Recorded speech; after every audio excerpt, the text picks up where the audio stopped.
The story begins as we see a band of red ogres attacking a town. The people cower in fear, and as the monsters approach, a dragon can be seen flying overhead. A man on the dragon's back chants, and hundreds of paper talismans descend onto the ogres. A talisman stops in front of each ogre, and there is a devastating chain of explosions that destroys even a part of the town. One of the ogres survive, but it gets eaten by the dragon with a single bite. We learn that this is the world's strongest exorcist, who sought to be the greatest, but his search for power led the imperial court to fear him, and in the end, they betrayed him, even sending his favorite disciple to oppose him. In his final moments, he wishes he was more cunning, casting a secret reincarnation spell and swearing to do things better in his next life. We then meet a boy named Seika in the middle of a magic circle. His father performs a ritual to examine his power, but none of the elemental stones light up, meaning he has no magical power, and his brother Glai mocks him for being an embarrassment. We learn that he was reborn into a new world, where magic is completely different from his past spiritual arts. Despite not having any mana, he senses great spiritual energy from his body. We see Seika as he gathers some leaves. Paper is too expensive, so he creates shikigami from the leaves instead. The leaves transform, with some turning into mice, and the others into crows. His brother Glai suddenly approaches, asking what he is up to. His brother looks down at him, threatening to hit him, but Seika's crows defend him. Their older brother, Luft, rushes over and chases off the crows. Noticing that Seika is unarmed, he is a little suspicious, but takes Glai to get treated. We see that Seika is learning about his new world on his own. He is the son of a mistress, which gives him lower status, so he is generally ignored at home. We see him working hard, as he makes his own paper, and is finally able to make his paper talisman. He gets a knock at the door, and we meet a young maid named Aoife, who returns his coat, which his brother had thrown out. Glai saunters in to taunt them, telling Aoife to get back to work, and bragging that he'll be going to the Imperial Magic Academy. As he is bragging, their father shows up, saying they need to get back to their training. Before they leave, Seika asks to join them. We see Luft as he casts his spell, creating a wind blade, and blasting through a large stone. Glai also shows off his magic, shooting a fireball at the target. Glai is proud of himself, and dares Seika to give it a try, believing that Seika has no power. Seika reluctantly takes the wand. On one hand, he doesn't want to reveal his power too soon, but on the other hand, he decides that a show of force might deter his brother from continuing to harass him. Using his spiritual arts, he fires a blue fireball, which completely destroys the target. The family is stunned at his power, and the fact he cast his spell without an incantation. Glai tries to take credit, saying it was his leftover power in the wand, but their father acknowledges Seika's abilities for the first time. Seika asks if he can also study magic, but his father refuses, saying it would be pointless, because there has never been a person born without magic that has become successful. However, he does give Seika a tutor, which gives him access to books, and Seika spends all his time trying to learn more about magic, even spying on his brother's lessons to keep up. As the years pass, Seika finally finishes his talisman. We learn that in his past, he would defeat demons and capture them, sealing them in another dimension to call upon later. He believes that even in this world, he would be able to summon his servants. As a test, he attempts to call on his most well-behaved demon. A door appears, and a young girl emerges. Seika doesn't quite recognize her, but the girl jumps on him, overjoyed to be reunited with him. The girl is introduced as Yuki, and she suggests that her appearance is different because his spiritual energy is lower than in the past. Seika is glad this was a success, and Yuki wonders how she can help him. Seika tells her it was just a test, and that she can't be seen by anyone else. Yuki transforms into a tiny wolf, saying she is sick of the other dimension, and insists on staying with him. The next day, we see Glai as he yells at Aoife for spilling water on him. But his tone changes, and he suggests that she can find a way to make it up to him. Seika comes to her rescue, saying he has business with Aoife. His brother gets annoyed with him, trying to punch him, but Seika easily stops him, and his brother storms away. Aoife thanks him, and ends up leading him outside, showing him an injured bunny. She wonders if they could save it, and Seika tells her to turn away so he can focus. He takes a hair from the creature, and using his talisman, he successfully heals it. Aoife praises his talents, and Seika can see that she is also special. Aoife gets nervous, but Seika can tell that she can see the spirits of animals. Hearing that he can also see the spirits, Aoife reveals she can actually see the elemental spirits. But she finds it strange that those spirits seem to actively avoid him. He asks Aoife if she can command these spirits, and she remembers one time when the wind spirits were taking her laundry, but she yelled at them and they seemed to go away. Having studied this ability in his past, Seika can see Aoife's potential and offers to teach her about magic. Aoife says she doesn't have the mana to use magic, but Seika tries to teach her by summoning a soul flame and telling her to banish it. She tries asking it nicely and has no luck, but she eventually loses her temper, insisting it disappear, and the flame vanishes. Although she is weak, Seika can see she will be a great ally in the future. They become friends, and secretly train together from time to time. They continue to train over the next year, throughout all the seasons. On Seika's 12th birthday, there is no celebration as usual, and his father isn't even around. He tries not to let it bother him, and surprisingly his brothers approach him with wooden swords. Glai, as usual, reminds him of his unworthiness, and tells him his only option in life is to join the army. Luft clarifies, and says that they want to help him learn how to fight with a sword. Suddenly, the mates warn them that a monster is headed toward the house and their father is away. Seika can sense that it's coming, as we see in the forest, the head of a giant elder newt emerging. Dial runs off terrified, and Luft tells everyone to find safety, but Seika heads outside, and we see that the beast is locked onto Aoife. Seika rushes to help, but as the monster attacks, it gets repelled by a flame. Seika is impressed Aoife managed to command the flame, and he proceeds to lure the beast away from the house. It lunges at him, as everyone looks on in terror, but using his spiritual arts, he shoots a poison blast into its face. The beast falls, rendered completely disabled by the poison, and Seika prepares to tame it. Everyone is amazed at the feat, defeating the elder newt with a single attack, and they applaud his victory. He turns and waves, glad that his family finally seems to appreciate him, and he hopes that this will be the start of the life he had dreamed of. He has a feast thrown for him for the first time, and his father congratulates him on his accomplishment, saying that even veteran adventurers would have found the beast challenging to face. His father offers to reward him, so Seika asks him to allow him to study magic at the Royal Academy. His father thinks to how he always diligently studied magic on his own, and agrees with the request. However, his father warns him that even though they are nobles, he will still need to pass the entrance exam on his own merits. Seika goes on to request for Aoife to attend the academy as well as his attendant, wanting to keep her unique ability around. Aoife panics hearing this, but his father tells him it would be pointless because Aoife has no magic. So Seika decides to show off their training. He hands Aoife his wand, instructing her to command as many spirit flames as she can and pretend to cast Flame Note. She commands the flames and follows his instruction, shooting an impressive blast. Glai is shocked she could use intermediate magic, and their father accepts Aoife going as well. Glai objects to his father's decision, saying it would be breaking tradition to send two brothers on the same path to the academy. His father agrees with this, and tells him he will be joining the Imperial Army instead, because he had always played with his sword instead of improving his magic over the years. Glai can't accept this, and challenges Seika to a duel, to see who gets to go to the academy. Their mother tries to stop them, but Seika accepts the duel, and their father decides their duel will take place in the morning. Back in his room, Yuki appears, commenting on the drama. There is a knock at the door, and he gets a visit from Luft. His brother wishes him a late birthday, and even gives him a gift. Because he always studied diligently, the gift is a glass pen. His brother goes on to apologize for being distant to him, but is glad he turned out into a fine young man. He asks him to take it easy on Glai during their duel, and wishes him luck at the academy. Later that night, Seika's window gets blown open, and Glai demands for their duel. He couldn't wait for the morning, and didn't want to follow their father's rules. He says that Seika just got lucky that a monster appeared, and he lucked into defeating it. Glai attacks with his Flame Note, engulfing Seika in flames, showing he can also use intermediate magic, but it has no effect on him. Glai follows up with his Wind Lance, but it's stopped by a barrier. Seika takes out a paper talisman, and Glai continues to attack to no avail. Seika commands Glai not to move, and he becomes completely frozen. Seika scrunches the talisman's arm, causing Glai to feel the same pain. Glai is confused about his powers, and is ultimately forced to concede. He passes out, and Yuki wonders if it was wise to let him see his power and live, but Seika says he promised Luft he would go easy. Seika thinks back to Glai calling him lucky, but it turns out this was all a part of his plan.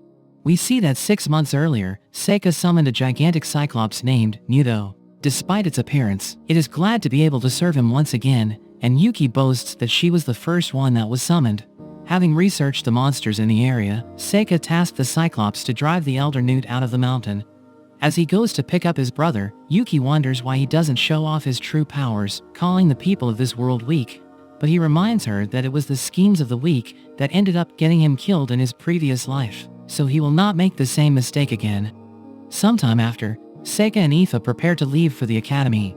Luff passes on their father's words, telling Seika to study hard, and Aoife to take care of him. The two leave, and along the way, Seika gives Aoife a necklace. She is overjoyed to receive it, and he tells her that they are mana stones which will help her draw in the elemental spirits. They are excited about their new adventure, but Seika starts to feel sick, getting struck with motion sickness, having trouble with carriages even in his past life. He starts to feel better as they approach the Academy City, a fortress dedicated to pursuing magical excellence. Back at their home, his father sees that Seika should be arriving at the Academy soon. He thinks back to 12 years ago when Seika first arrived. A woman showed up at his door and disappeared after handing over her child. We learn that Seika is actually the son of his brother Gilbert, who became an adventurer after graduating from the academy, but they lost contact when his brother entered the Infernal Lands. Seika's black hair and eyes are rare in this country, and he started using magic when he was only 1, causing Luff to distance himself from him and Glide to become hostile. After finding out he has no mana, he has always known that there was something strange about Seika. Knowing there is something within him that could either let him become a hero or become a lord of evil, he feels bad for sending Glide to the army, but he felt it would be too risky to send Seika there. Instead, he decided to send Seika to the academy, in hopes it would be a better place to nurture him. Seika and Aoife arrive, and they get to their room. Aoife is surprised he actually has a weakness. Seika tells her that her room is next door, and she seems disappointed, suggesting that she should stay with him for the night, since he is her master now. Seika misinterprets this as staying for dinner, and says he has lost his appetite from the ride. Although disappointed, Aoife leaves to find him some food. Yuki bursts out annoyed, saying he has no clue about girls, and points out that Aoife is in love with him, even using her position as his slave to her advantage, and Seika is left in disbelief. Later, the two explore the city, but Seika senses a strange energy. They continue on to register for the entrance exam, and when Seika reveals he is from a noble family, everyone around takes notice. Aoife introduces herself as his slave, surprising the others. There is a magic tool that measures mana, and Aoife is shown to have an affinity with wind and fire. When it's Seika's turn, nothing happens, and the woman is confused. Seika reveals he has no mana, and the woman tells him he can still register. The other students start to gossip, saying he will get in because of his family. Aoife gets mad hearing this, accidentally leaking her flames. The gossip stops as a girl confidently walks past. Seika notices something about her, and she introduces herself as Amu. As she places her hand on the device, it radiates with a blinding white light, meaning she has a strong affinity with all 4 elements. Everyone is amazed seeing this, and Seika calls to her. He thanks her for stopping the gossip, but she says she wasn't trying to help him, saying that she is actually annoyed by him, thinking he can get in without any magic, and says he would just get in her way. But Seika recognizes her as his prized disciple from the other world. Although her appearance is a little different, he can tell that it's her. They take the entrance exam, and Aoife worries about how she did, but Seika tells her she can make it up during the practical exam. During the practical, the examiner explains that there are targets set up for each of the different elements, and their score is the total of all the targets that they hit. The students proceed to chant their spells and fire at the targets, but Seika is not impressed by their attempts. It comes to Aoife's turn, and she uses her Flame Note spell, creating an enormous flame, and even causing the flame-resistant target to burn. Everyone is shocked she used intermediate magic without an incantation. Aoife continues on to the next target, using her Wind Lance spell, which completely destroys the target. She apologizes for the damage, and she is still nervous about passing, but Seika is amazed that she used wind magic, and she tells him she has been practicing on her own so she could surprise him. Seeing her growth, Seika starts to tear up. Seika gets called up for his turn, and the others gossip about him having no mana. But Seika shoots his fireball, and they are shocked by his blue flame. Seika moves on to the earth target. Using his knowledge and spiritual arts, he destroys the granite target by turning it into a crystal. The examiner panics, wondering what spell he just used, but Seika quickly moves on to the water target. Using one of his talismans, he uses his frozen arts, producing water, which he turns into a glacier. Everyone is left shocked, and Seika wonders if he overdid it. After the exam, the examiners are left in disbelief, especially since Aoife was measured to have weak magic and Seika was meant to have no mana at all. They talk about all the exceptional students, and we see that Amu performed even better, completely destroying all 6 of the targets. They think that she could even be the hero that the legends say will appear when the Demon King is revived. A few days later, the results of the exam are posted, and Aoife worries about failing. Seika finds himself in 3rd place, and he wonders who could have beaten him. It turns out Aoife is in 2nd place, and Seika can't believe that she beat him. They see that Alma came first, and Aoife is impressed by her. A few days later, they get their acceptance letters, and they head to the academy for the welcome ceremony. Aoife worries they won't be together because they are going to be in separate dorms, but Seika tells her not to worry. He suddenly gets a strange feeling, and he asks Aoife if she can see any spirits. Aoife reveals that there are a number of dark spirits, and Seika goes to investigate. They find a huge magic circle and feel something is off, but since it could be the academy's, they decide to leave it alone, but Seika leaves behind some of his talismans. Inside the academy hall, there is a feast for the students, and Seika can't help but grab some food. Amu starts to give a commencement speech as the student representative, but as she speaks, Seika has a feeling as the magic circle is activated. He feels something approaching, and the doors are suddenly blown open, and there are some lesser demons that appear. The students panic and run. Seika sees that the demons seem to be looking for something. There are some that stay behind and fight, but Seika sees how weak they are. One of the demons approach, and Seika prepares to step in, but the demon gets cut, and Amu steps in. She uses her wind lance on the demon, and engages it in battle, but Seika notices something is off.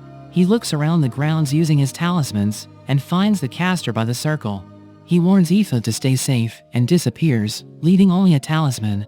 Seika approaches the demon in the forest, trying to talk with it, but the demon calls him a fool for challenging him. He summons some more lesser demons, sending them to attack, but Seika instantly crushes 2 of them, and even traps and captures the 3rd one. The demon is impressed, introducing himself as Gallius, the metal demon. Seika attacks using his talisman, but the demon destroys it. Seika is surprised it could see his invisible talismans, and tries it again with more talismans, but they also get blocked.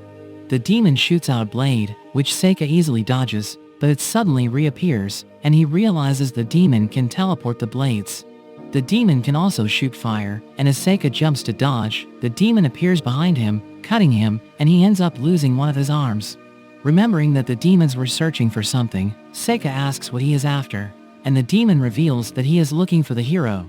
Seika says that the hero is just a legend, but the demon insists that it's real, saying that the years of peace have caused people to forget and just think of it as a legend. He reveals he received an oracle 12 years ago, and believes Amu to be the hero. The demon continues to attack with his blades, and Seika gets impaled, and the demon finishes him off. As the demon turns to head for the hall, Seika is revealed to be completely fine. The demon is confused how he is alive, and Seika gets stabbed in the head, but says he can just revive. The demon is determined to kill him, and then stop the hero before she becomes the strongest, but Seika laughs at what it means to be the strongest. The demon attacks, but Seika dodges, and floods the area, creating a whirlpool, but the demon gets away using his teleportation. He reappears, and Seika opens a gate, summoning a thunder beast that strikes him with lightning. Having drenched the demon beforehand, Seika thinks the fight is over, but as the smoke clears, the demon is missing, and he suddenly gets stabbed from behind. But Seika says he is the one that caught him, and there is a huge explosion. Despite this, the demon survives, and starts to get back up, powering up, and says that Seika must be out of his talismans soon. But Seika reveals he has plenty to spare, saying he has been diligently making them for years. Deciding to bring things to an end, Seika opens the gate to one of his strongest servants, bringing out his dragon serpent. The demon is shocked to see such a beast, saying that even the demon king wouldn't have a dragon, as it rushes at him, and crushing him with a single bite. As Seika tries to call back the dragon goes wild, and it tries to get away. Seika gets his talismans after it, and manages to herd it back into its gate. Seika is surprised it rebelled against him, thinking it must be because of his weaker state in his body. Yuki suddenly appears, wondering if it was okay for him to use so many body double talismans, but he says it was necessary to work out the demon's attack patterns. Seika returns to the hall, and Aoife is worried about him. Aoife tells him that Amu ended up taking out all 3 of the lesser demons by herself, and the other students look at her shocked, but also concerned. Seeing their looks, Seika can tell that she will end up just like him in the past. He is determined to help her become the strongest, so he can sit back and enjoy his life instead. 1 month after the demon attack, the academy has calmed back down. Seika tries being friendly with Amu, but she acts cold toward him, and completely ignores him. As Seika and Aoife are walking to class, there is a pot above them that suddenly spills, but Seika manages to teleport out of the way.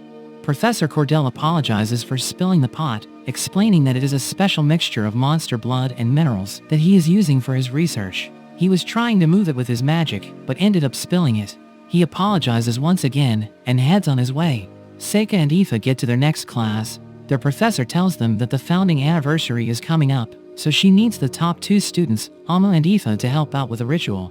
The professor explains that they need to take the new student roster to a temple in the forest and have it blessed. Seika thinks it could be dangerous, having fought the demon there. He asks what would happen if one of the students declined, and the professor tells him he would be next in line. Hearing this, he orders Aoife to give up her spot. The other students are shocked, but Seika says that such an important ritual shouldn't be carried out by a slave. After class, he apologizes to Aoife, and she realizes that he was trying to take the attention off of Amu, who people had started to resent after her performance against the demons. She wonders if Amu is his type, but Seika says he just wants to be her friend since she is the strongest. Aoife gets jealous hearing this, saying that she can also become strong. But Seika tells her to imagine being so strong that she is both praised and feared by everyone, saying that is what will happen to Amu. A few days later, Seika is handed the roster, and he heads off into the forest with Amu. Amu is suspicious of him, thinking he is trying to hit on her, even when he already has Aoife. Seika tells her it's all a misunderstanding, and he has nothing going on with Aoife. Amu's head suddenly hurts, and Seika notices a magic circle. They think it's strange, and it suddenly activates, transporting them into a dungeon. They are engaged by 3 lizard men, but Amu rushes at them, using her fireball, and taking them out in an instant. An ogre appears behind her, but Seika summons a wood pillar, and crushes its head. Amu finds his spell to be strange, but Seika plays it off as a spell he learned being a noble. They start exploring the dungeon, and Seika lights the way using his talismans.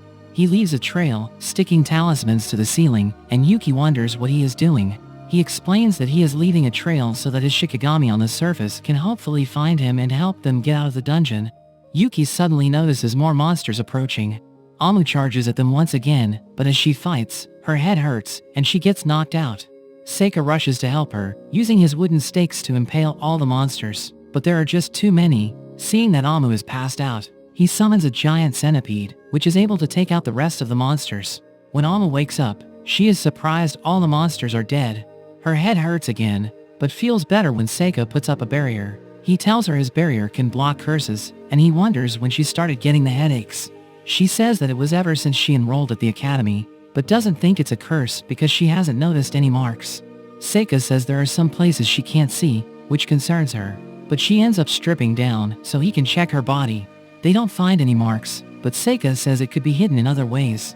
Seeing as the barrier stops the effect, they can assume she is cursed. Amu wonders if she will have to stay in the barrier forever, but using a strand of her hair, Seika is able to create a substitute for her. The two get to know each other better, and Amu wonders about his relationship with Aoife, saying that she is in love with him. But Seika says they are just family, which Amu finds amusing, for a noble to call his slave his family. But Seika tells her how he was always treated like an outsider, and Aoife was the only one who treated him normally. Amu talks about her own family, but it seems to be a sensitive topic, so Seika asks her what she likes to do. She says that she likes to fight. She's loved fighting ever since she was young, but her parents found this weird, because most people would be scared of getting hurt or dying. She was even a part of a party that got wiped out, but she wanted more, and everyone thought there was something wrong with her. She came to the academy so that she could get stronger, hoping that if she became the strongest, fighting would get boring, and she could be more normal. But after fighting with the demons, she had too much fun, so she thinks there is something wrong with her. But Seika tells her she isn't weird, and she thanks him for letting her vent. Seika finds the exit to the dungeon, and the two continue on through the dungeon. They come to the boss room, and find a gigantic Naga monster. It spits acid out at Seika, but Amu distracts it with her wind lance, and Seika summons a metal spear to pin it down. Amu uses her fireball, causing a chain reaction and explosion. Amu takes the opening and stabs it in the head, finishing it off. After the battle, Amu hugs Seika. Overjoyed, they manage to take out a dungeon boss. They head to the treasure room, where they find a mithril sword, which Seika gives to Amu, and Seika gets a magical ring. The two finally manage to escape, and they report everything back to the professor. She didn't know there was a dungeon under the temple, and because the magic circle is gone, they aren't able to find the culprit. However, Seika pays a visit to Professor Cordell. After the demon attack and getting sent to the dungeon, Seika realized there must have been an inside man. The professor is surprised, thinking he had gotten rid of any evidence. Seika tells him to reveal his true form, but he is actually just a human working for the demons. Looking at his ritual, Seika calls him a genius. Cordell is proud of himself, revealing it's a curse that uses light magic to kill its target from a distance under the guise of an illness. He starts gloating about how he will kill Amu with it, but Seika points out how he is protecting her. The curse is targeting those who were covered in demon blood, because Amu had killed all the demons, but Seika summons the demon that he captured, and covers himself with its blood. He becomes a target of the curse, but using a counter-curse technique from his past life, he is able to send the curse back to the professor. The professor feels the effects, and starts bleeding out. Seika is actually impressed he developed a curse from scratch in this world, but as an exorcist, curses are his specialty. After the encounter, Yuki wonders how he knew the professor was the culprit, and it turns out that his Shikigami found pollen on him, which was only from flowers near the magic circle. Having solved this problem, he hopes he can finally get back to being a normal student. He gives Aoife the magic ring, which helps her with attracting the elemental spirits. He tries being friendly with Amu, but to his surprise, she still acts coldly towards him, but has somehow warmed up toward Aoife, and he is left confused about when they became friends. 1 year has passed, and things have been peaceful. The students are having another feast. Alma thanks Aoife for helping her with her studies over the year, and she is glad she gets to enjoy the food, since the demons interrupted last time. Seika watches over the school using his talismans just in case, but he suddenly gets approached by the vice principal. He gets told that he and Aoife need to see the principal. Amu jokes about him getting expelled, and Seika feels something is off. Aoife wonders what the principal is like, because the vice principal was the one running the school. As they enter the office, they find a small dwarf woman. She comments on how she thought he would be more cocky, and Seika is surprised a demi-human is the one running the academy. The principal is surprised by such a comment, causing her to remember a certain person. Seika wonders if she knows her father, but she was thinking about his uncle, who we found out was Seika's real father. The principal gets to the point, and tells him that she wants him to enter the capital's sword-fighting tournament. She calls in another student named Mabel, and tells them that their academy has been given 2 entries for the tournament. One will be for Mabel, and the other will either be for him or Aoife. Amu is shocked to hear the news, wondering why she wasn't asked. She wonders why they are participating in a sword-fighting tournament, but Aoife tells her they changed the rules to allow magic this year. Amu still can't believe that she wasn't chosen, despite her skill with both magic and swordsmanship. Apparently, the principal just felt Seika was the right one for the job. Seika suggests that didn't want to put up anyone too strong, worrying about people trying to poach their students. In that case, Amu wonders why he was chosen, but Seika just calls himself average, although Amu can hear his BS. The 3 start talking about Mabel, and Amu suggests that she must be a noble, which got her spot thanks to her connections. As she is trash-talking, Mabel suddenly appears, suggesting that the reason why she wasn't chosen was simply because she is too weak. This gets Amu fired up. She borrows some practice swords from some students nearby, and challenges Mabel to a fight. As they prepare, Seika can see that Mabel is confident with the sword, and Aoife wonders if they should stop them. But Seika is interested to see how good Mabel is. The fight starts, as Amu rushes at Mabel. Her attack gets blocked, and Mabel goes on the offensive. Amu gets overpowered in an instant, and the fight is over. Mabel makes fun of her, calling her the hero, but Amu calls her out for using magic. Mabel tells her she is weak because she expects second chances, and she also warns Seika to withdraw from the tournament if he doesn't want to get hurt, saying it will be brutal. Seika thanks her for the warning, and she leaves. Aoife checks up on Amu, who seems to have suddenly made up her mind. Soon after, they're on a carriage headed to the capital, but Seika is confused about why Aoife and Amu are tagging along. Aoife says that she is coming as his servant, leaving Amu, who seems to have just snuck along. She says she has always wanted to visit the capital, but Seika can tell she just wants to see the tournament and see how Mabel fights. He wonders where she plans on staying, and she says she will be crashing with Aoife. Seika starts feeling sick from the carriage ride, and Mabel calls him weak. Amu tells her to respect her elders, but Mabel reveals she is actually the same age as them, even though she enrolled a year later. Aoife also reveals that she enrolled 1 year late, so she is actually a year older, and Amu makes sense of why she is so much more developed. Mabel is disappointed at the academy, saying that everyone acts like children, including Seika, but Seika points out that's because they are still children. They finally arrive in the capital, and Seika is sick from the ride. Mabel has already left, and Aoife suggests that he should go to the inn to rest, but Seika insists on going to the arena to check out the tournament bracket. He finds that if they both win, he will face Mabel in the semifinals. After checking out the bracket, Seika decides to go and rest at the inn. Aoife wants to accompany him, but he tells her to go explore the city.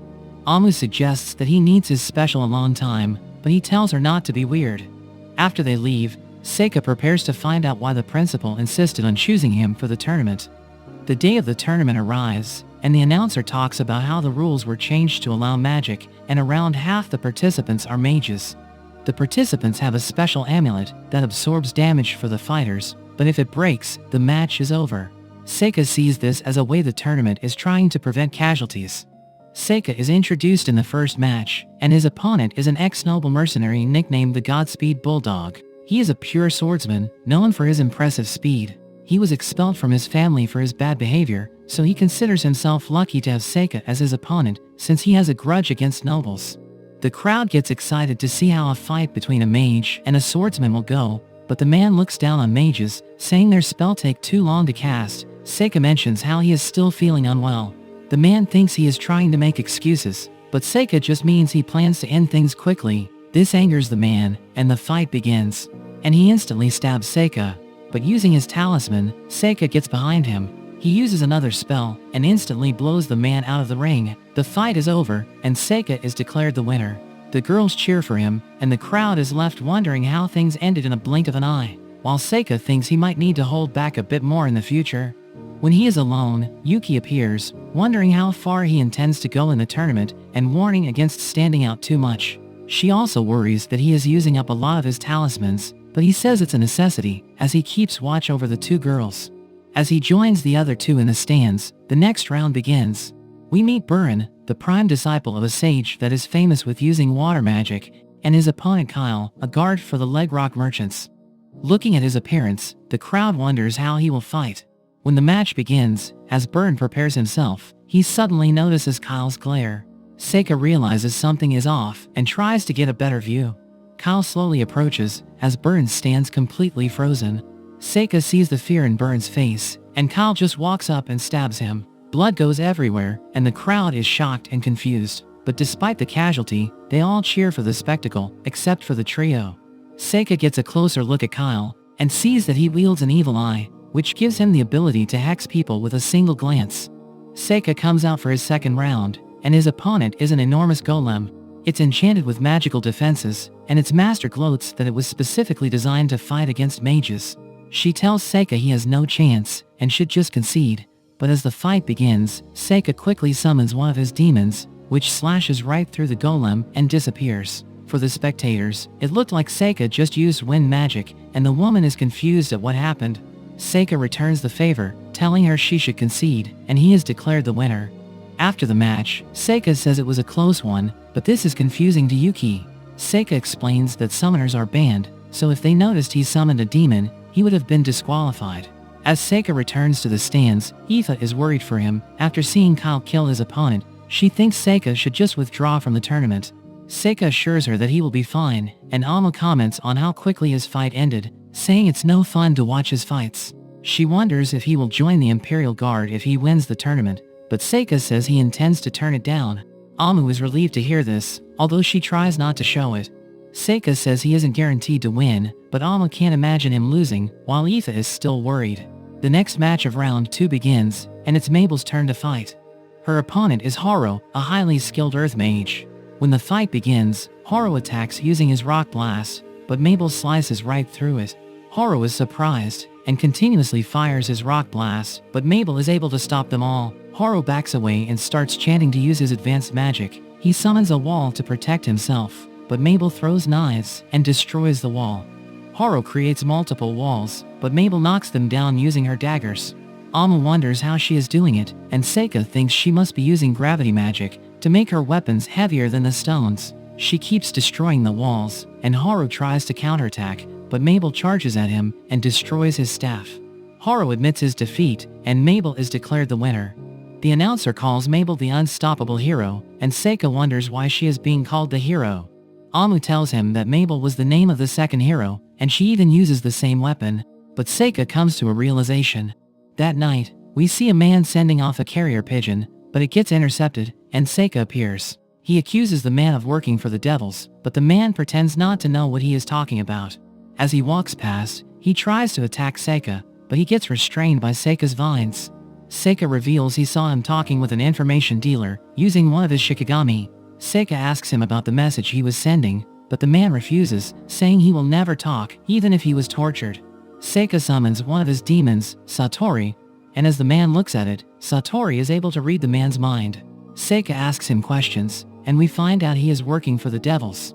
Seika guesses he is after the hero, and the man is surprised, because it should be a secret.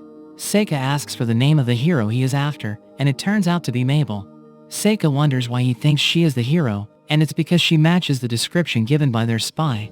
But since Seika took out Cordell, they can no longer confirm. After learning all of this, he releases the man from his vines, but tells Satori he can eat him as a reward. The man is horrified, and gets devoured by the monster.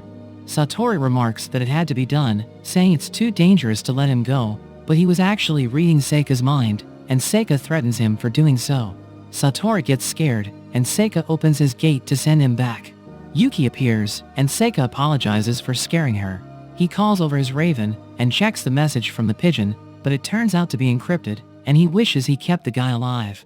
Seika works out the Academy's plan. It was to send Mabel to win and draw all the attention as the false hero, so the devils can stop targeting Amu. Yuki is curious about Mabel's identity, and Seika suggests she must be using a fake name, although he doesn't care to investigate her further, since she is there to protect Amu. The next day, Kyle took out his opponent in the same way, thanks to his evil eye, and a boy named Reynas, who can use all four elements, also advances. Seika runs into Reynas, and he tells him he will see him in the finals. Everyone has been talking about him since he can use all four elements, and his opponent in the next round has already withdrawn. Seika goes up against a necromancer in the third round, but defeats him with ease, and Mabel easily wins as well. After her fight, Mabel confronts Seika, telling him he should withdraw before their fight in the semifinals, but Seika refuses.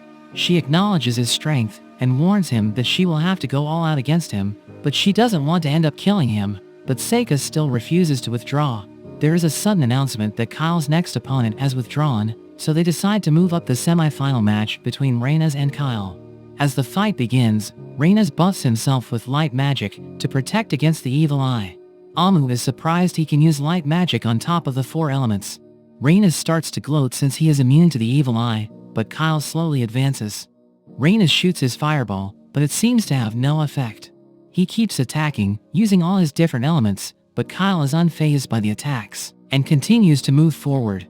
Seika thinks he must be using gravity magic, just like Mabel. Reynas starts to get desperate, and summons an army of golems to defend himself. But Kyle uses shadow magic, and destroys all of the golems in an instant. Reynas charges at him, but he is stopped as Kyle binds him with his shadow. As Kyle goes to finish him off, the refs call the fight, and Kyle is declared the winner, advancing to the finals. At night, Seika thinks about going back to the academy after the finals, and Yuki reminds him not to win. As he tries to sleep, Yuki suddenly transforms, saying she wants to sleep with him. Seika says they sleep together all the time, but Yuki says it has been ages since she took her human form. Seika gets a feeling, and notices Mabel on the roof, thanks to his shikigami. He jumps on Yuki, making her happy, but there is an explosion, and Mabel makes her entrance. Seika prepares for a fight, and Mabel throws her knives at him. She tackles him out of the window, but he manages to back away from her. He tries to bind her with his vine spell, but Mabel is able to defend herself. She charges at him, but Seika gets away using his body double talisman. Seika manages to hold her off, and he tries to talk to her. Mabel finds it strange he wants to talk after she just attacked him, but Seika can tell that she wasn't trying to kill him. She reveals she was just trying to break some of his bones so he would have to drop out of their fight. She is determined to get to the finals and asks him to withdraw once again. Seika reveals that he knows she is a stand-in for Amu, suggesting that her mission is to win the tournament posing as the hero to draw the attention of the devils. Mabel is surprised at how much he knows, but reveals that his information is off, revealing that her mission isn't to win the tournament, but it's to be killed by Kyle, so that the devils will think that the hero died. She reveals that both she and Kyle were trained by the Legrock merchants. The Legrock merchants take talented slave children and train them to become soldiers. She mentions that the merchants are testing Kyle to see if he has become a real soldier. Seika is curious about what she means, and Mabel reveals that when the merchants make a soldier, they do an operation where they open up the skull and engrave magic on the brain, causing the soldier to no longer feel any fear or doubt, making them perfectly obedient. The merchants train children in groups of 4, living and training together. They are taught to rely and encourage each other. But eventually, only one is chosen to undergo the operation, and they are then tasked with killing their 3 friends as a final test to becoming a soldier. Since she was disposable, they decided to use her in this mission to deceive the devils, and she reveals that she is the final person that Kyle needs to kill. Although her mission is to die, Mabel plans to make it to the finals so that she can kill Kyle. She says that Kyle killed her brother, so she wants to get revenge. However, Seika sees through her lie, guessing that Kyle is actually her brother. He can tell that her hair is dyed, and that she has the same eyes as him. Seeing that he figured it out, Mabel says that before her brother's operation, he told her that if he became a different person after his surgery, then he wanted her to put him to rest. She can no longer recognize him as her brother, because her brother would never just kill without reason, so she plans to follow his instruction and put him to rest. Seika wonders if she can even beat him, but Mabel is determined to try no matter what, since she is probably going to end up dead regardless of the result, because the merchants would dispose of her. After hearing all of this, Seika decides that he will be the one to get to the finals and defeat Kyle. Mabel is surprised to hear this, and Seika says that she doesn't need to be the one to beat Kyle. Mabel says that it's already too late for her, suggesting that he doesn't understand because they are from different worlds. She has no idea what she would do, but Seika tells her she can just go back to the academy. She knows that the merchants would never allow that, but Seika promises that he can protect her. Mabel doesn't believe him, but Seika claims that he is the strongest there is. He suggests that if her brother had a final request, he would want his sister to be able to be free. Mabel thanks him, but swears to go all out to win against him. The next day, it's time for their semi-final match. Mabel wields a gigantic battle axe in this round, saying that she is done pretending to be the hero. Seika is excited to see her real power, but Mabel calls him a noble brat, saying he has no chance. The fight begins, and Mabel goes on the offensive. She slashes through the rubble, attacking Seika, but Seika avoids it thanks to his talisman. Seika is impressed at her speed, thinking she must use gravity magic to lighten her axe. He blasts her with some stones, but she swings out of the way. She throws daggers, infused with her gravity magic, but Seika easily blocks it. He counterattacks using his vines, but Mabel breaks free. However, her axe becomes too heavy, as Seika mentions he made it 1,000 times heavier. He attacks with vines once again, but this time they are infused with mercury, making them much stronger. He grabs her axe, but Mabel tells him he won't be able to even lift it. But using one of his talismans, he makes it lighter and holds it up to her. The match is called, and Seika is declared the winner. Seika reassures her and tells her to leave Kyle to him. The finals are up next, and the fighters take their positions. Seika apologizes for disrupting their plans, but Kyle is just glad Mabel is alive so he can kill her later. Seika tries reasoning with him, but Kyle tells him to mind his own business. Their fight begins, but before Kyle can activate his eye, Seika summons a red mist that completely covers the field. Seika attacks with his flames, but it has no effect thanks to Kyle's gravity magic. Seika switches his tactic, summoning his mercury vines to restrain Kyle, but he is able to break free using his shadow magic. Kyle continues to approach, but Seika summons a gate, bringing forth a minotaur. Kyle attacks with his shadow, but it has no effect on the beast. The minotaur bats him away, and Seika suggests that if he could feel fear, he probably wouldn't have picked such a reckless fight. Seika plans to let him live, but he is suddenly afflicted by a curse. Seika sets up his barrier to block the curse, and the markings fade. However, he already took too much damage, and he coughs out blood. Kyle grabs onto him and passes on his final message for Mabel. Annoyed that he lost to a curse, he refuses to lose. He activates his technique and prepares to bring Kyle back from the dead. Yuki begs him to stop, saying the technique will draw too much attention, reminding him how things ended for him in his previous life, and Seika ends up canceling his technique. After the match was over, Kyle is gone, but Seika explains that he completely vaporized him, and the officials believe him. He is declared the winner of the tournament, and he gets to keep the prize money. He had hid Kyle's body in his void, so he could let Mabel give him a proper burial. Mabel thanks him for his help, and Seika passes on Kyle's final message. He apologizes for breaking her clover, and we see that as kids, she had a hairpin that she loved, but he accidentally broke it. Mabel cries at the memory, and she says goodbye to her brother. Mabel wonders what will happen to her now, but Seika assures her she can just go back to the academy, and he will handle the rest. They explain everything to Amu and Aoife, although Seika leaves out the part about Mabel posing as the hero. Amu stops Mabel and demands a rematch, but Mabel isn't in the mood. However, Amu insists. They start their duel, but this time Amu uses magic, cutting right through Mabel's sword. She reveals that she can also use gravity magic now, and tells her not to underestimate her. She says they are now even, and she is glad to have another sparring partner. Mabel is a bit confused, but they end up deciding to get along. They head back to the academy, and Seika meets with the principal. He reveals that he figured out their plan of using Mabel, but the principal reveals that she sent him to the tournament in order to save her. She pitied her, seeing how talented she was, so she came up with a way to make her lose without dying. She calls Seika her trump card, but Seika wonders what she would have done if he had lost. She says she has been around for a long time, and has a way of telling how strong someone is. Seika wonders just how old she is, but she calls him rude. However, she says that she stopped counting after she turned 300. The principal guarantees Mabel's safety at the academy, but tells him to show her the ropes, since this is a completely different life for her. Later on, Seika meets up with the crew, and Mabel has changed her hair back to its original color. Mabel tries to sneak away, but Seika calls her out. Mabel finds him too strict as a tutor, but Seika tells her she needs to study because she hasn't been able to pass the entrance exam. Mabel is in tears, and she begs Aoife for help, but Aoife says that Seika is actually going easy on her, and this leaves her stunned. Summer break approaches, and Amu wonders how the others will be spending it. Seika says that he has been requested to investigate dragons in the country of Astilia. His father had been requested, but he is too busy, so Seika is being sent instead. Amu asks to tag along, but Seika reminds her that her parents are expecting her. Mabel says she has no plans, and also asks to join, but Seika tells her she needs to catch up on her studies. He asks Aoife to join him, and she quickly agrees.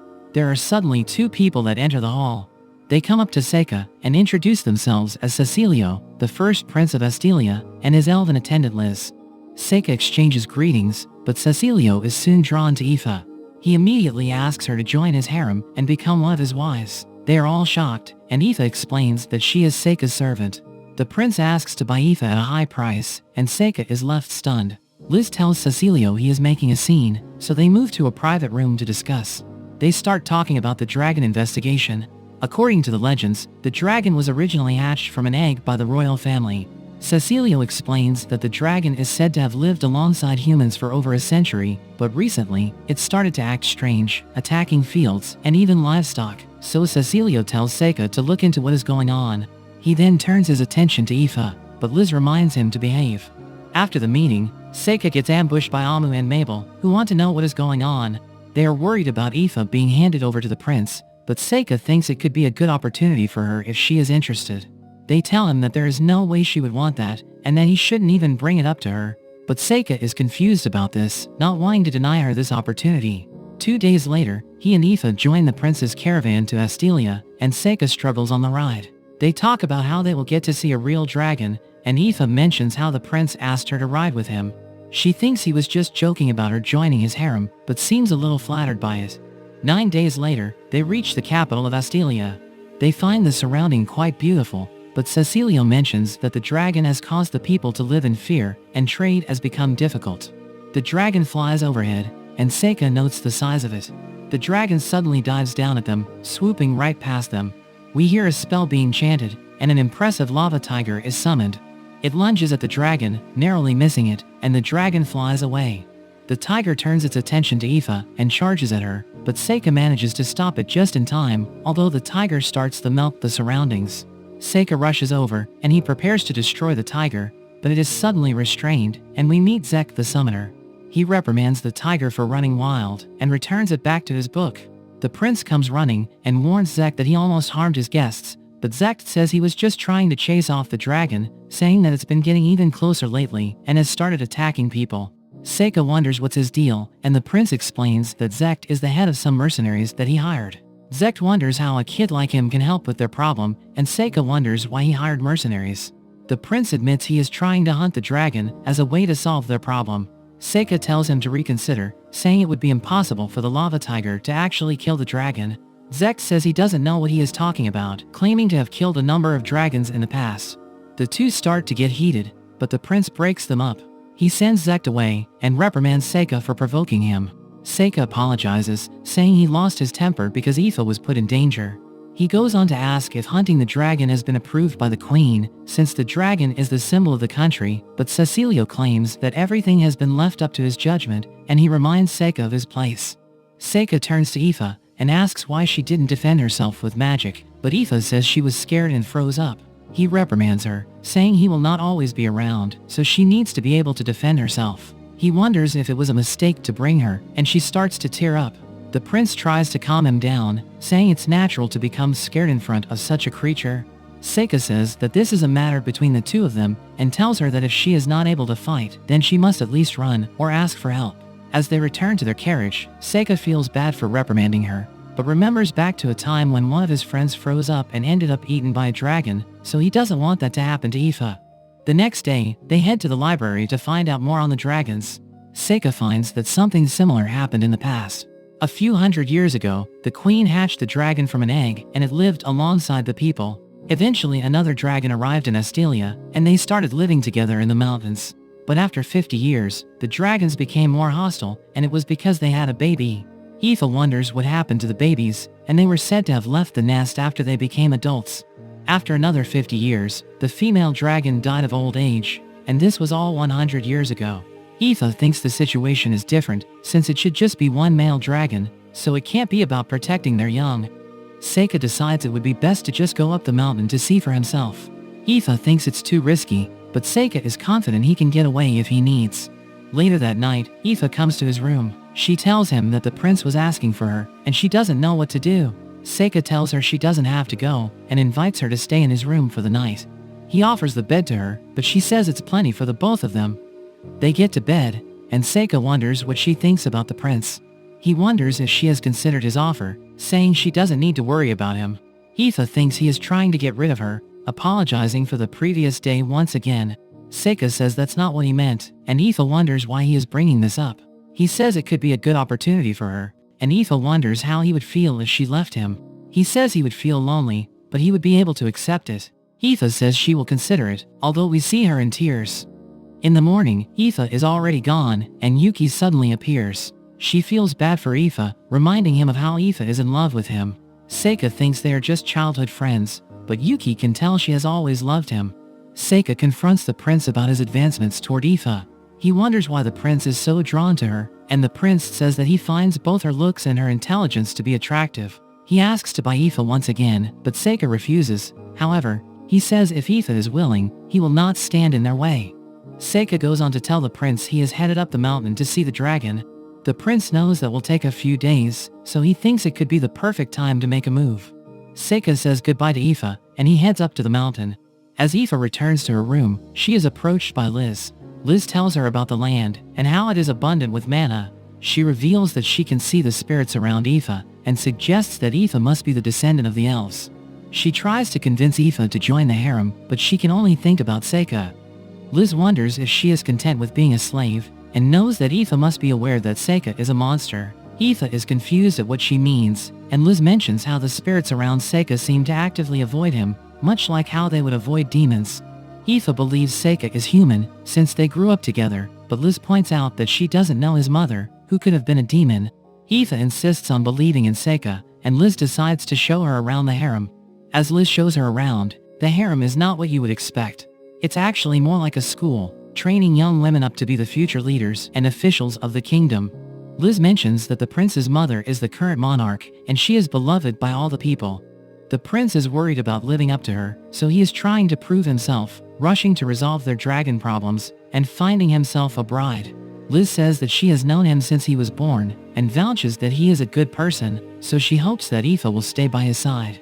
Meanwhile, Seika makes it up the mountain and finds the dragon. The dragon immediately breathes fire at him, but Seika blocks it with his barrier. The dragon takes flight and dives at him, but Seika is able to teleport out of the way with his talisman. He opens a gate and summons one of his demons, which lets off an intense scream that brings the dragon to its knees.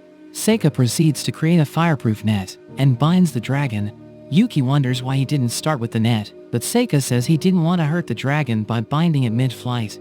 Seika heads over to the nest and finds that there is an egg. Yuki finds it strange, since the dragon should be a male, but Seika mentions that some creatures are able to change their gender and even reproduce on their own. He starts caring for the egg and realizes that the legends about the royal family hatching a dragon were probably true. He starts heating the egg up and thinks that the dragon was struggling to keep the egg warm. Since they know why the dragon became aggressive, Seika thinks it's time to head back, but the dragon insists on keeping him around. Meanwhile, Aoife is brought over to see the prince. He talks to a man named Gruid, who examines Aoife as a specimen. Factoring in her education and magic ability, he comes up with a price of what she is worth. The prince agrees with the price and confirms with his subordinate. Aoife is confused at what they are talking about, and the prince takes out a huge bag of gold, telling her she is going to be freed.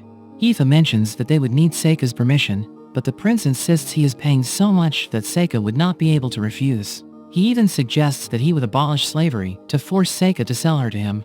Aoife tries to refuse, and the prince wonders why she would choose to be a slave, but Aoife says that even as a slave, she is able to choose what she does.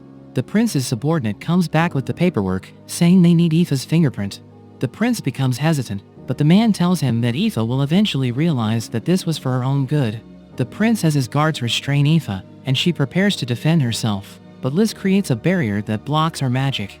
Using her magic, she cuts Aoife's finger and prepares to get her fingerprint. But at that moment, the dragon arrives, and the barrier is destroyed.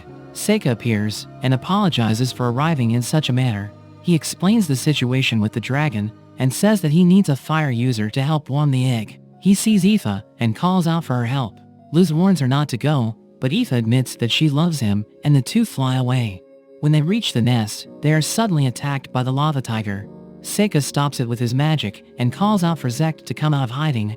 Zekt and his men appear, and Seika realizes that they were using the prince to get to the dragon's egg. Seeing that Seika has seen through his plans, Zekt decides to get rid of him.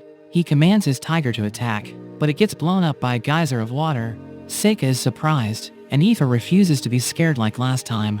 The tiger attacks again, and Zekt sends his men to attack, but Seika uses his white inferno attack, unleashing an enormous blast of white flame that completely vaporizes the tiger. Zekt wonders who Seika is, and he just calls himself the world's strongest mage. The dragon approaches, and all of Zekt's men make a run for it, but Seika captures them all with his vines, and Aoife reduces his book to ashes. Seika praises Aoife, and is impressed that she has even learnt water magic, giving her a head pat.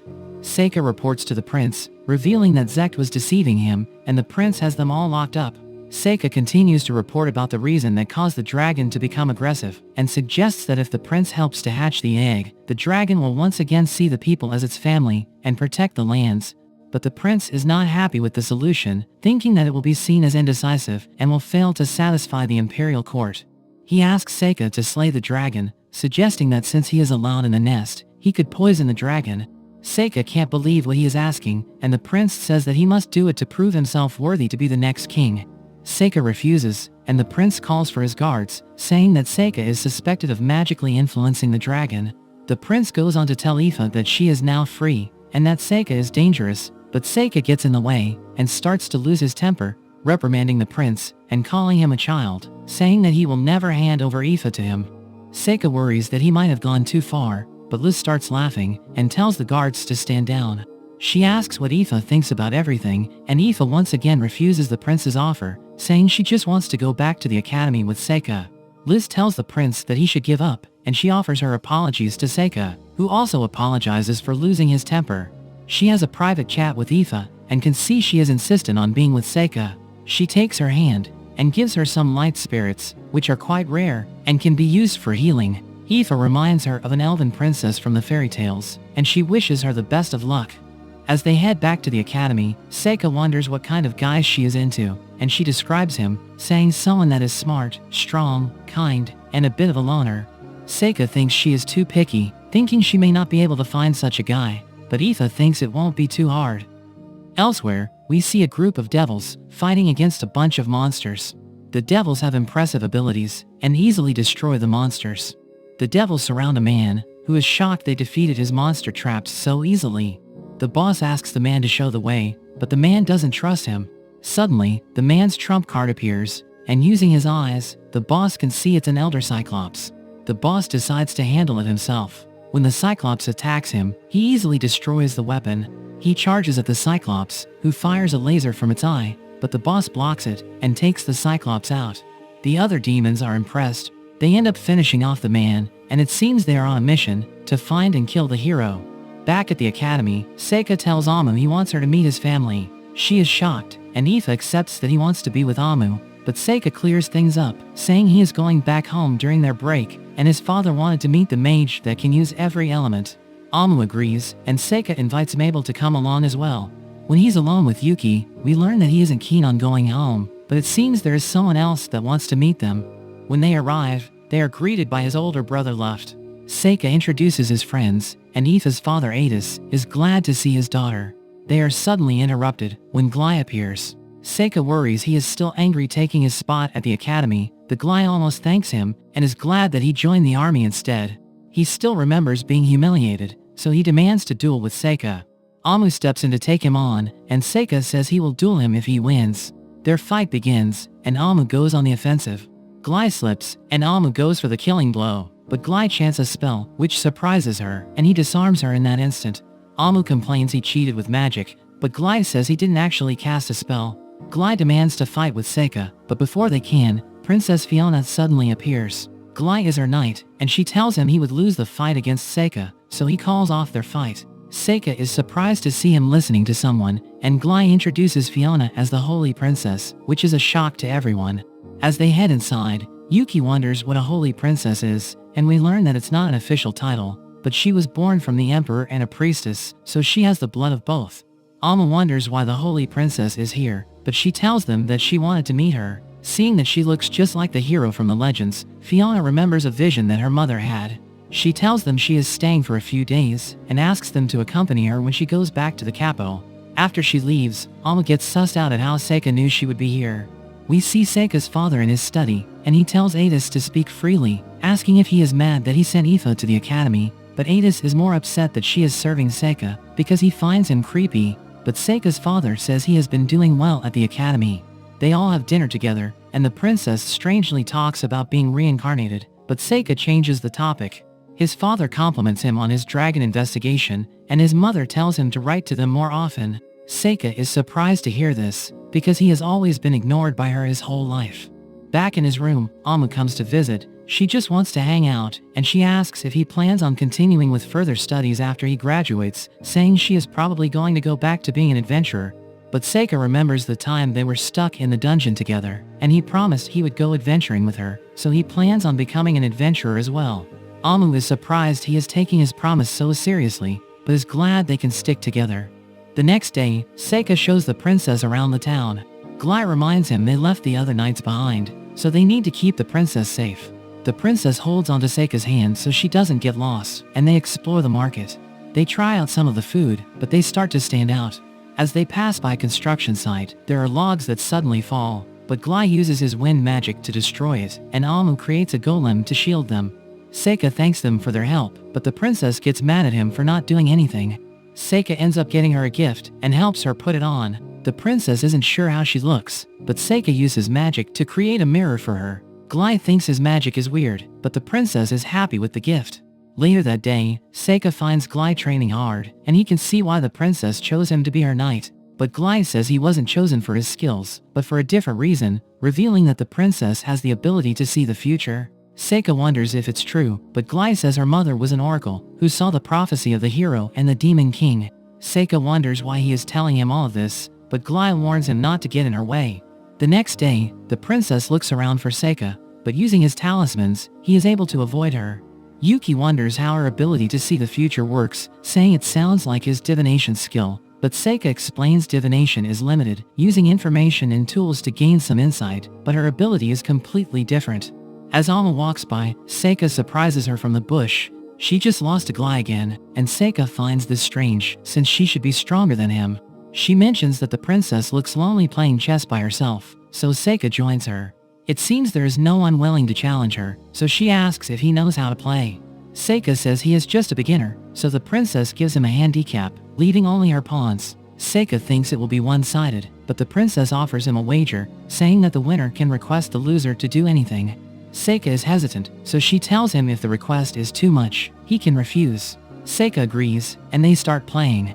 As they play, the princess asks him what he thinks the strongest piece is, and he says that they themselves are the strongest, because they don't fight directly, and they control all the other pieces from the shadows. The princess says that most people would call the king or the dragon knights the strongest, but she thinks that strongest piece are those not on the board.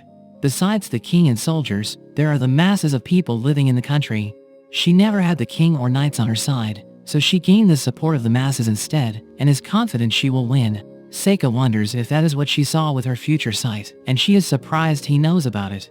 Seika resigns from their match, and the princess wants to gain his support.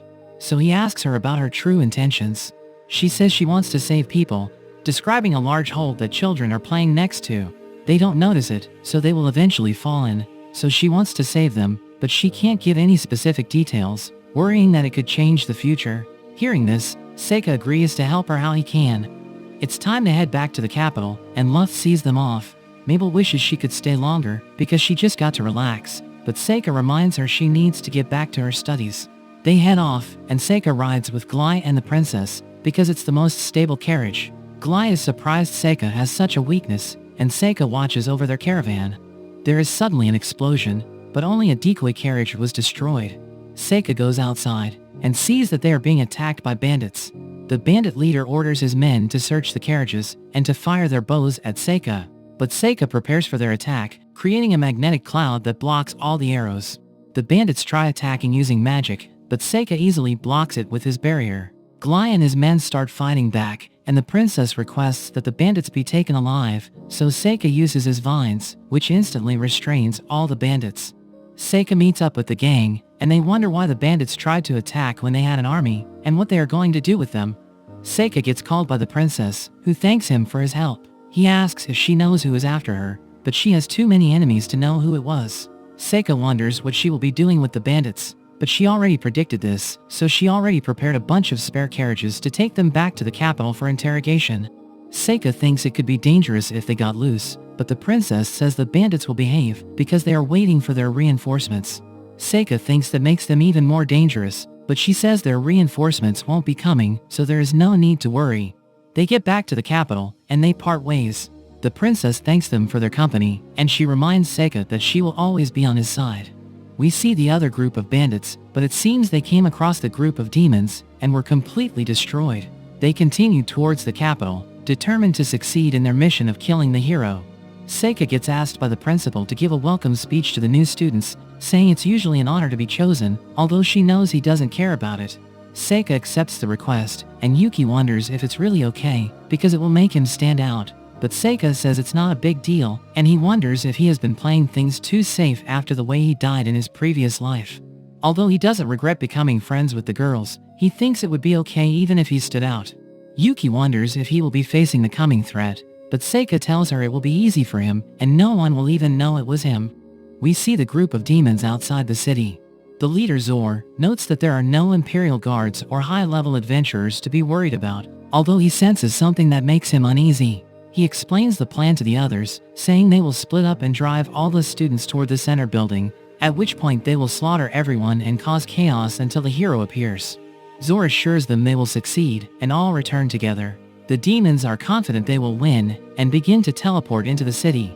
However, when they get inside, they find a red mist covering the area.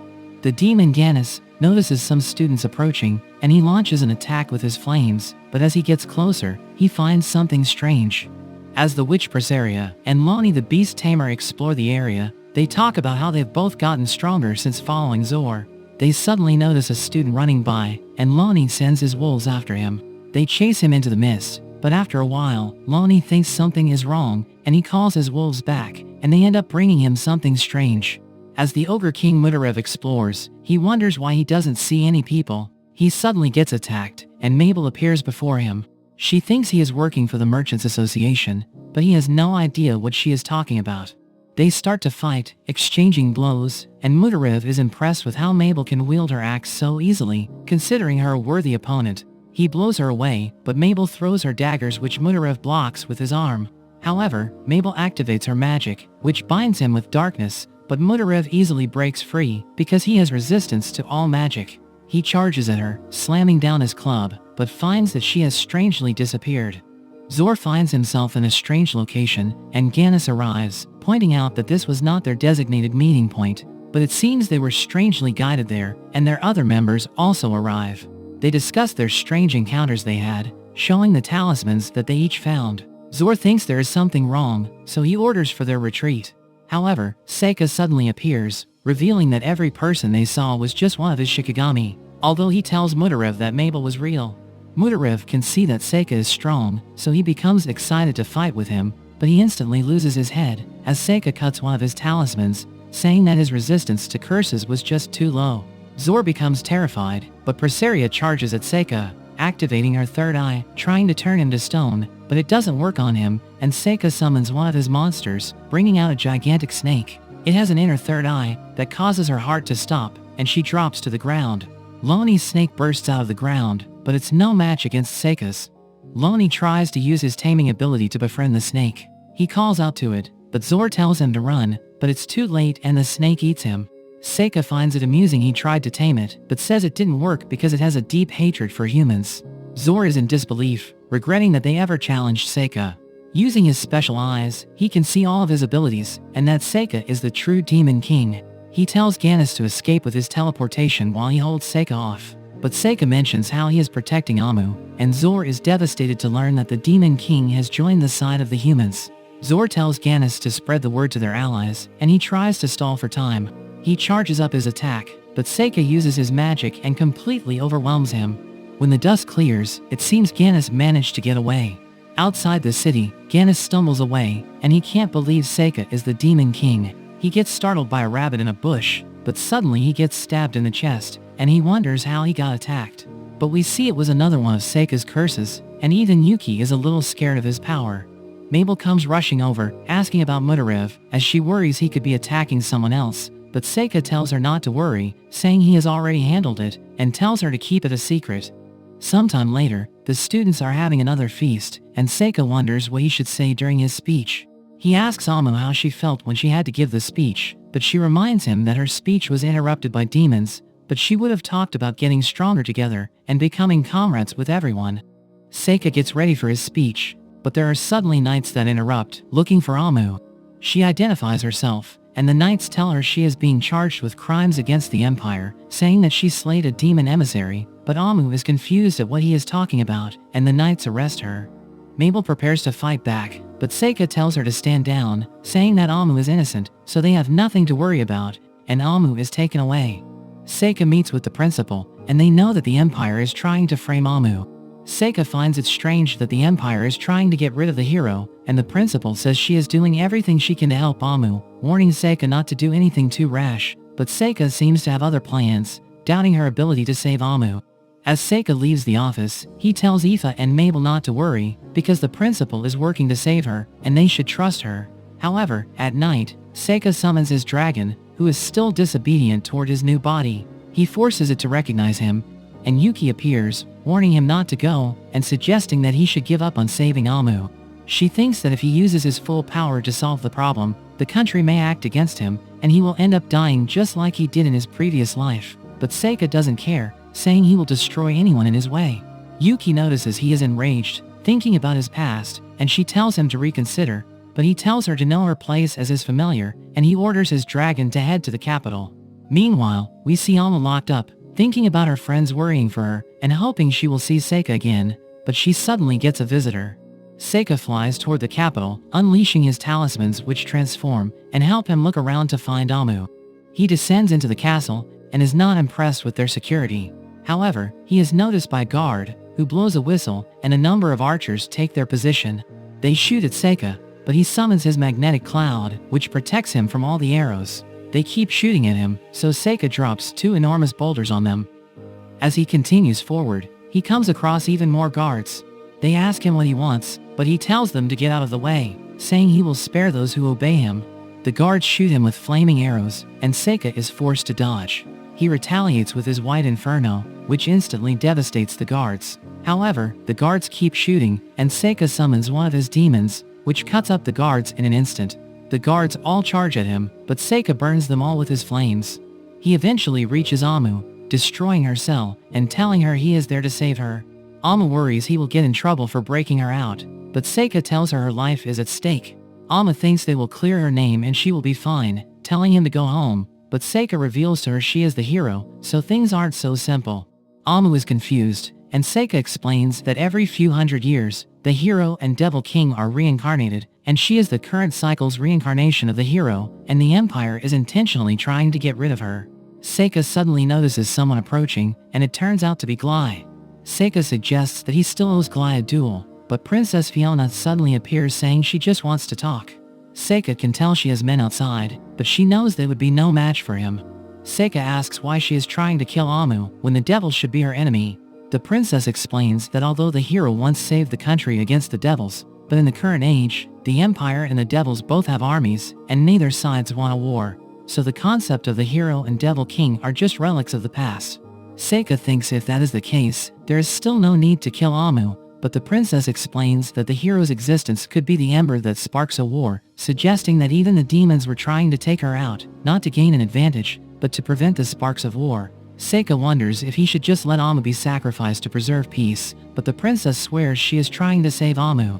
She tells Seika to withdraw, saying he won't be held accountable for his actions, and promises to do everything within her power to save Amu.